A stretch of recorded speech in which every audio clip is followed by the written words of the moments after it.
जय श्री कृष्ण।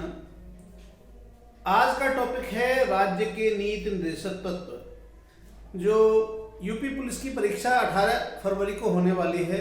जब पेपर्स का अध्ययन करेंगे तो आपको ये मिलेगा कि प्रत्येक पेपर में 4 से 6 क्वेश्चंस मिले हैं पॉलिटिकल साइंस से। तो इसका विशेष ध्यान देना है। पॉलिटिकल साइंस में सर्वाधिक क्वेश्चंस मिले हैं। ये जीएस में देखें हम तो 3 भाग हैं जिसमें से सबसे अधिक क्वेश्चन मिले। इस बात का ध्यान रखिएगा। एक पॉलिटिकल साइंस है, एक यूपी स्पेशल से भी मिले हैं 7 क्वेश्चन तक मिले हैं यूपी स्पेशल से, और इसी प्रकार से करंट अफेयर्स से भी 6 से 7 क्वेश्चंस मिले हैं।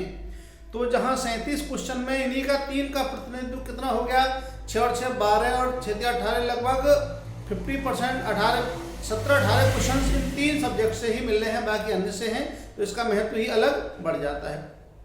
तो देख लीजिएगा, राजनीति विज्ञान के अंतर्गत पॉलिटिकल साइंस में आज हम बात करते हैं राज्य के नीति निर्देशक तत्व। जो राज्य के नीति निर्देशक तत्व हैं वो भारतीय संविधान के अनुच्छेद 36 से 51 तक वर्णन किया गया है, और ये भाग 4 में है। पूछ लेता है कि राज्य के नीति निर्देशक तत्व किस भाग में है, तो किसमें है, भाग 4 में है। अनुच्छेद कितने से कितने तक है, अनुच्छेद 36 से लेकर के 51 तक। अब आगे चलते हैं। देखिए, जो राज्य के निर्देशक होते क्या हैं। कोई भी सरकार बनती है तो नीतियां बनाती है, और नीतियां किनको ध्यान में रखकर बनाती है, नीति निर्देशक तत्व में वही तथ्य दिए गए हैं, वही बिंदु दिए गए हैं जिनको ध्यान में रख करके राज्य जो सरकार के लिए नीतियां बनानी है। तो ये कह सकते हैं कि सामाजिक एवं आर्थिक प्रजातंत्र की स्थापना करते हैं नीति निर्देशक तत्व। दूसरा है आपका नीति निर्देशक तत्व देश के शासन के लिए आधारभूत हैं, क्योंकि इन्हीं से उनका आधार बनता है। सामाजिक विकास, आर्थिक विकास सभी के लिए हैं। ये सबसे प्रमुख अनुच्छेद जो है, सबसे पहला है उनमें अनुच्छेद 37। अनुच्छेद 37 में ये कहा गया है कि जो नीति निर्देशक तत्व हैं वो वाद योग्य नहीं है। वाद योग्य से मतलब है यदि कोई सरकार बनती है और जो नीति निर्देशक तत्व हैं उनका अनुसरण नहीं करती है तो भी आम आदमी उसके विरुद्ध न्यायालय में नहीं जा सकता।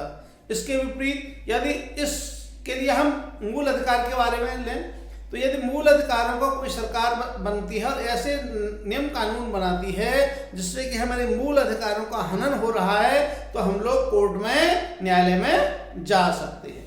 दूसरा है इसका अनुच्छेद 39D। अनुच्छेद 39D में क्या है कि समान कार्य के लिए समान वेतन का प्रावधान किया गया है, और चाहे कोई स्त्री हो या पुरुष हो, यदि समान कार्य कर रहे हैं तो उनके लिए समान वेतन मिलेगा। इसके बाद है आपका अनुच्छेद 40। अनुच्छेद 40 में राज्य में ग्राम पंचायतों के गठन के बारे में बताया गया है। यह भी बहुत इंपॉर्टेंट है। इसके बाद अनुच्छेद 44। अनुच्छेद 44 में नागरिकों के लिए एक समान सिविल संहिता के बारे में बताया गया है, और अनुच्छेद 45 में बालकों को निःशुल्क और अनिवार्य शिक्षा का प्रावधान किया गया है।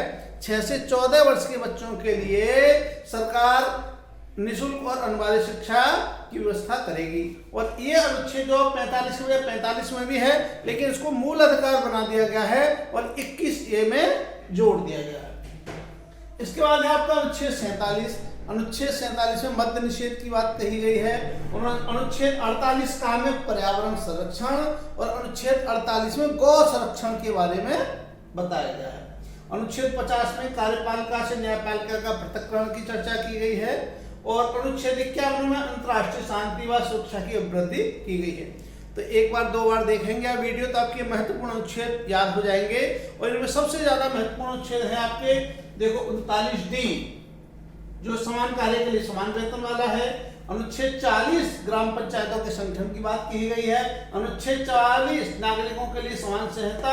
अनुच्छेद 45 क्या है, बालकों को निःशुल्क और अनिवार्य शिक्षा, और यह है पर्यावरण। अनुच्छेद 48 का पर्यावरण संरक्षण। ये जो है बहुत ही ज्यादा महत्वपूर्ण अनुच्छेद हैं, तो इनको याद करिएगा।